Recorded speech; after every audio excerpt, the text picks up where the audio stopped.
Hello friends, welcome on my YouTube channel competitive पाठशाला। तो कल की क्लास तक हम लोगों ने कवर कर लिया था, मतलब इसके पिछले की क्लास तक हम लोगों ने कवर किया था। आपके सी-टेट के अकॉर्डिंग एक सारी क्लास चल रही है, जिससे कि आपके इन्वायरमेंट से अगर सी-टेट में जो भी प्रश्न बने, और हम पूरा एनसीईआरटी सिर्फ 12 क्लास में पढ़ेंगे, तो इसलिए हमारा ये जो है वो 7वां क्लास है और इसके पहले तक 6 क्लास आपके कंप्लीट हो चुके हैं।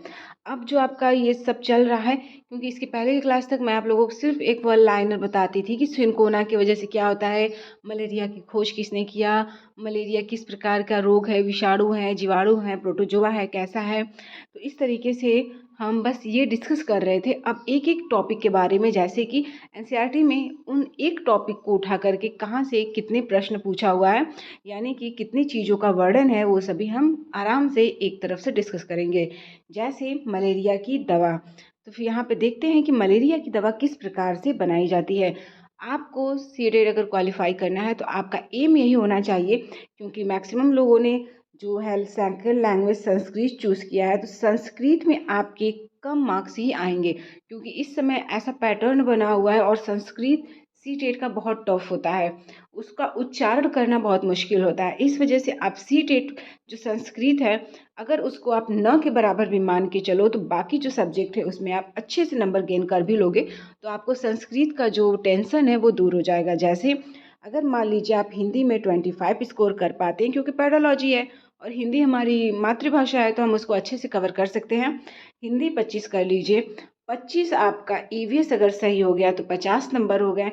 मैथ में अगर ठीक है, मैं मानती हूँ कि बहुत का मैथ नहीं अच्छा होगा, तो मैथ में आपकी, क्योंकि न्यूमेरिकल क्वेश्चन तो कम ही रहेंगे, न्यूमेरिकल क्वेश्चन ऐसे आते हैं, इतने इजी रहते हैं कि अगर आप थोड़ा सा प्रैक्टिस सेट प्रीवियस ईयर कर लोगे तो आप उसमें भी 20 नंबर तक गेन कर सकते हो। तो यहाँ से ये आपके हो गए। सीडीपी में आप 25 गेन कर लो तो आपके 25 करके 75 नंबर, 75 10 85 10 95 आपके यहीं से हो गए। आपको सी-टेट अभी जो संस्कृत आपका बचा हुआ है उसको छोड़कर आपके 95 नंबर आ रहे हैं। तो मैं मान के चलती हूँ कि अगर आप संस्कृत में तुक्का भी मारते हो, बिना पढ़े हुए भी मारते हो, तो कम से कम 5 से 7 क्वेश्चन आप आराम से कर जाओगे। अगर आप एक ही ऑप्शन भी रंग दोगे कि ए बी बी बी, कोई भी एक ऑप्शन रंग दोगे, तो आपके 5 से 7 क्वेश्चन ऐसे सही हो जाने हैं, तो आप 100+ स्कोर गेन कर सकते हो, बशर्ते आपका मैथ, मैथ में भी बीसी मैंने बोला है, ज़्यादा नहीं बोला है, मैथ और वहाँ पे सीडीपी, हिंदी और ईवीएस सेक्शन आपको मजबूत करना है। और ईवीएस सबसे अच्छा है, ईवीएस में टाइम भी नहीं लगता है, आप ईवीएस को अच्छे से कवर कर सकते हैं। फिलहाल मैं कोशिश करूँगी कि आपका टाइम न गंवाते हुए जल्दी से जल्दी ये सेशन जो है कंप्लीट करूँ।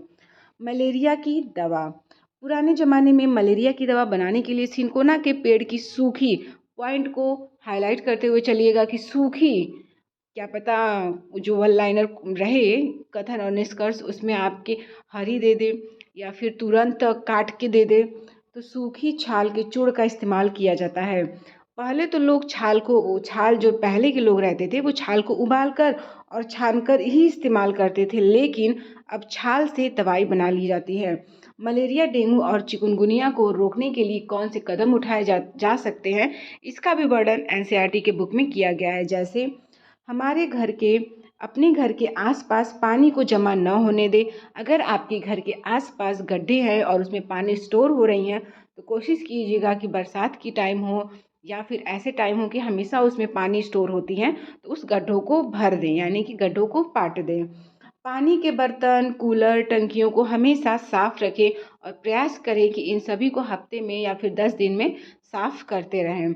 मच्छरदानी का सदैव प्रयोग करें। गड्ढों में भरे पानी में मिट्टी का तेल, अगर जैसे कि मैंने बोला कि गड्ढों को पाट दें, अगर आपने गड्ढों को नहीं पाटा है और उसमें जो है पानी स्टोर हो गया है, तो मच्छरों के प्रजनन को रोकने के लिए जो है मिट्टी के तेल का छिड़काव करें।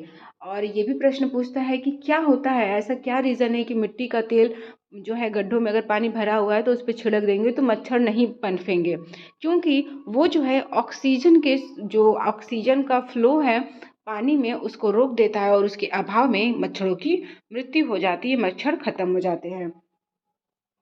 लार्वा किसे कहते हैं? वे छोटे धागे जैसी धूसर चीजें हैं जो उन अंडों से निकलती हैं जिन अंडों को मच्छर पानी में देते हैं। जब मच्छर पानी में अंडे देते हैं तो उन्हीं से एक धूसर जैसी चीज़ निकलती है जिसे लार्वा के नाम से जानते हैं। शैवाल, यह एक तरह का पौधा है जो बरसात के मौसम में खूब फैलता है। शैवाल दिल्ली के स्कूल में अनीमिया अनीमिया से पीड़ित बच्चे हैं और वो मैक्सिमम दिल्ली के ही हैं। तो दिल्ली से रिलेटेड कुछ पॉइंट्स कही गई हैं एनसीईआरटी में, उनको देखते हैं। 17 नवंबर 2007 17 नवंबर 2007 दिल्ली के नगर निगम के स्कूल में पढ़ने वाले हजारों बच्चे अनीमिया से पीड़ित हैं। इससे उनका जो शारीरिक शरीर यानी कि शरीर है और मानसिक स्वास्थ्य दोनों प्रभावित हो रहा है। अनीमिया के कारण बच्चों का विकास ठीक से नहीं हो पाता है और उनकी ऊर्जा का स्तर कम हो जाता है। इससे उनकी ठीक से पढ़ाई करने की क्षमता भी प्रभावित होती है। अब स्कूल में स्वास्थ्य जांच की जा रही है और सभी बच्चों के स्वास्थ्य कार्ड बनाए जा रहे हैं। अनीमिया पीड़ित बच्चों को आयरन की गोली दी जा रही है। स्कूलों में आप देखेंगे कि जो अनीमिया से पीड़ित स्टूडेंट हैं उनको आयरन की गोली दी जा रही है और ये घटना जो है दिल्ली में काफ़ी ज़्यादा घटित हुई थी। इस वजह से अभी फ़िलहाल तो ये सभी स्कूलों में लागू हो गए हैं, लेकिन उस टाइम जो है 2007 की बात है, दिल्ली में बहुत ही भीषण तरीके से बच्चों के अंदर ये अनीमिया की शिकायत देखी जा रही थी। और अनीमिया में जो है हीमोग्लोबिन वगैरह की कमी होती है, तो इसमें आपको हरी सब्जियाँ, गुड़, आंवला इन सभी का सेवन करेंगे तो ज़्यादा बेहतर होता है। एक पॉइंट है बछेंद्री पाल के बारे में। पिछले क्लास में हमने देखा था कि बछेंद्री पाल किस प्रकार से चढ़ी थी माउंट एवरेस्ट पे। अब उनके बारे में पूरी अच्छी तरीके से डिस्कस करेंगे। 1984 में बछेंद्री को माउंट एवरेस्ट पर चढ़ने के लिए टीम के सदस्य के रूप में चुना गया था। कब चुना गया? 1984 में।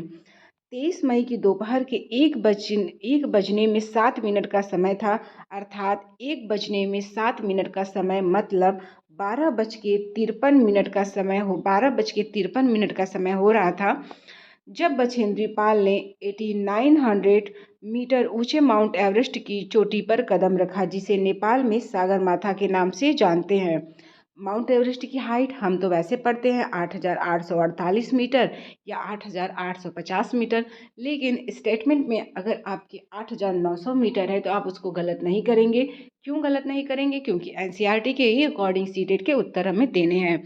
तो माउंट एवरेस्ट की हाइट फिलहाल यहाँ पर सीटेट के अकॉर्डिंग 8900 मीटर होगी और उस पर बछेंद्री पाल ने 12 बज के 53 मिनट पर कदम रखा था। और जो माउंट एवरेस्ट है उसको नेपाल में सागरमाथा के नाम से जानते हैं। वह ठंड से काँप रही थी, जो बछेंद्री पाल है वो ठंड से काँप रही थी, लेकिन उपलब्धि की गर्मी से भरी हुई थी। उसने अपना सिर झुकाया, राष्ट्रीय ध्वज फहराया और तस्वीरें ली। उसने दुनिया की सबसे ऊंची चोटी पर 43 मिनट समय बिताया। ये भी दे सकता है कि बछेंद्री पाल ने दुनिया की सबसे ऊंची चोटी पर 23 मिनट समय बिताया, 22 मिनट समय बिताया। तो यहाँ पर कितने मिनट समय बिताया उन्होंने? 43 मिनट उन्होंने यहाँ पर समय बिताया। आगे है गोलकुंडा किला के बारे में। गोलकुंडा किला 1518 से 1687 तक इस गोलकुंडा पर कुतुब शाही सुल्तानों ने एक के बाद एक करके यहाँ पर बहुत ही अच्छे तरीके से शासन किया। किसने किया? कुतुब शाही शासकों ने किया। और ये प्रश्न आपके सीटेट 6 to 8 में भी पूछा हुआ है।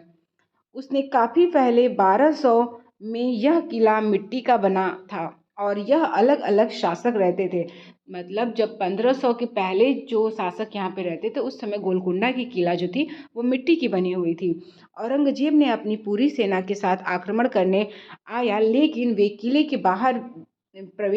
के अंदर प्रवेश नहीं कर सका और 8 महीने तक, कितने महीने?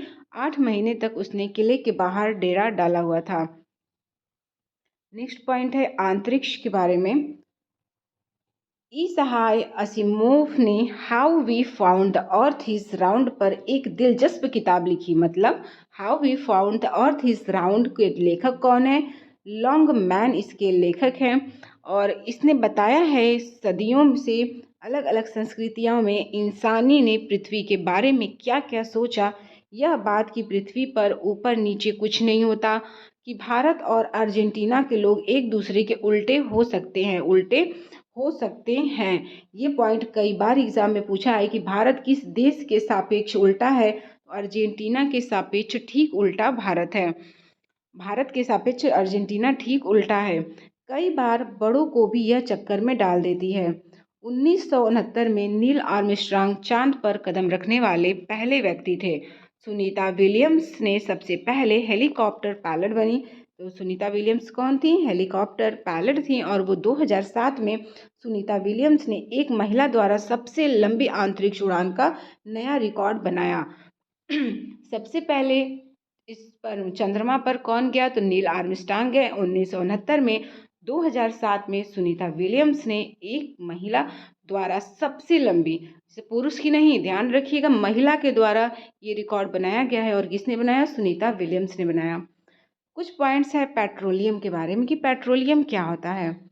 यह पता लगाना आसान नहीं है कि तेल पृथ्वी के नीचे कहाँ है। इसका पता लगाने के लिए वैज्ञानिक विशेष तकनीकों और मशीनों का उपयोग करते हैं। फिर पाइप और मशीनों के माध्यम से पेट्रोलियम को पंप किया जाता है। यह तेल एक बदबूदार गाढ़ा गहरे रंग का तरल पदार्थ होता है। कैसा है? बदबूदार है, गाढ़ा है और किस कलर का है? गहरे रंग का है। सारे पॉइंट को अच्छे से अंडरलाइन करते हुए चलिएगा, क्योंकि एक पॉइंट भी छूटा तो हो सकता है आपका एक क्वेश्चन गलत हो जाए।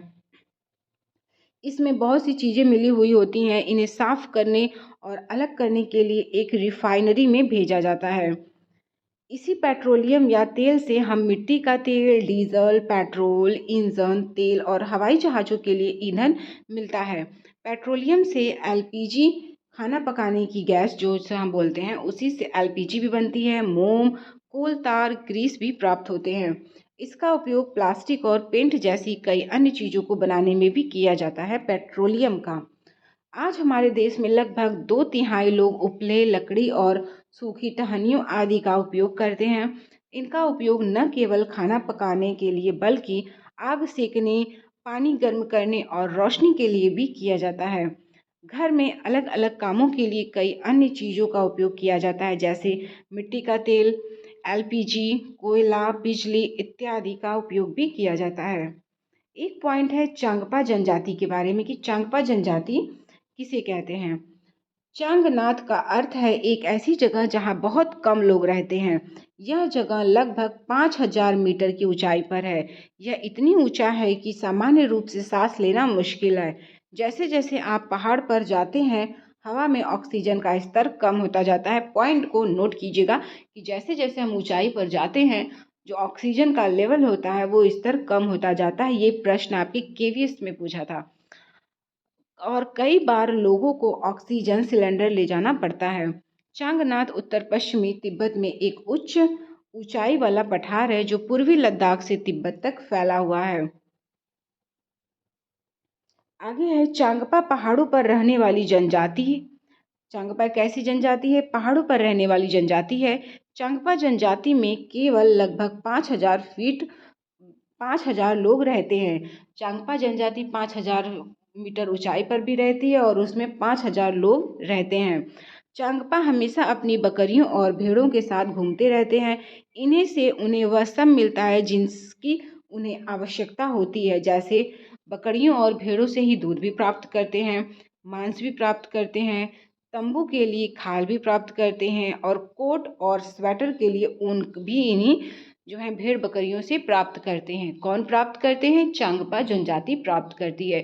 चांगपा जनजाति कितने हाइट पे रहती है? 5,000 मीटर की हाइट पे रहती है। और चांगपा जनजाति में के समुदाय में कितने लोगों का ग्रुप रहता है? तो 5,000 लोगों का ग्रुप रहता है। तो इस प्रकार से आपकी चांगपा जनजाति भी कंप्लीट हुई।